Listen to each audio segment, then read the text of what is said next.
Praise the Lord. ஏசப்பா இன்னைக்கு நமக்கு தந்திருக்கிற வார்த்தை சங்கீதம் 34:10.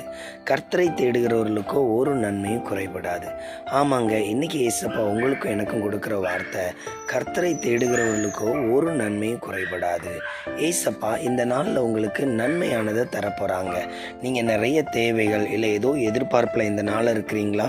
உங்களுக்கு தான் அந்த நன்மை. சரி, நன்மையை பெற்றுக்கொள்ளும்படி இல்லை ஒருத்தன் தேவனிடத்தில் ஆசீர்வாதம் பெறுவதற்கு அவன் எப்படி ஜெபம் பண்ணுறவனா காணப்படணும், எப்படி ஏசப்பாவை தேடணும், வசனத்தின் மேலே விசுவாசம் இருக்கணும். ஆண்டவர் எனக்கு இந்த வசனத்தை தந்திருக்கிறார், இதன்படி என்ன பண்ணுவார், ஆசீர்வதிப்பார். இப்படி ஜெபிக்கிற ஒரு வார்த்தை தேவனிடத்தில் அநேக நன்மையை தரும். இரண்டாவது காரியம் என்ன அப்படின்னா, நிறைய பேர் ஜெபம் பண்ணுவாங்க, விசுவாசமும் இருக்கும், ஆனால் அவங்க கிரியைகளில் உண்மை இருக்காது. சிலரோட பேச மாட்டாங்க, சிலர்கிட்ட இன்னும் கசப்பில் இருப்பாங்க.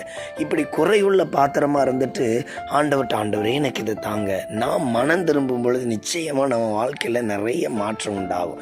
இன்றைக்கி உங்ககிட்ட இருக்கிற குறைகள், என்னென்ன காரியங்களில் யார்கிட்டையும் பேசலை, இல்லை ஒரு மிஸ்டேக்கு, இந்த இடத்துல நான் தப்புள்ளவன், இந்த இடத்துல நான் தவறு செய்கிறேன், இப்படி காணப்பட்டால் அது எல்லாத்தையும் ஏசப்பாட்ட என்ன பண்ணுங்க, ஒப்பு கொடுங்க. ஆண்டவர் உங்கள் வாழ்க்கையில் நிறைய மாற்றங்களை தருவாங்க. அதனால தான் ரெண்டாவது காரியமாக சொன்னேன், உங்கள்கிட்ட என்னென்ன தவறு இருக்குதோ அதை எல்லாத்தையும் அறிக்கையிடுங்க. சிலர்கிட்ட இருக்கிற தவறே முக்கியமான காரியம், யாரோ ஒரு ஆள்கிட்ட பேச மாட்டாங்க, யாரோ ஒரு ஆள்கிட்ட கசப்பில் இருப்பாங்க. குறைகளை அறிக்கையிடுங்க, ஏசப்பா உங்களுக்கு நிறைய நன்மைகளை செய்வாங்க.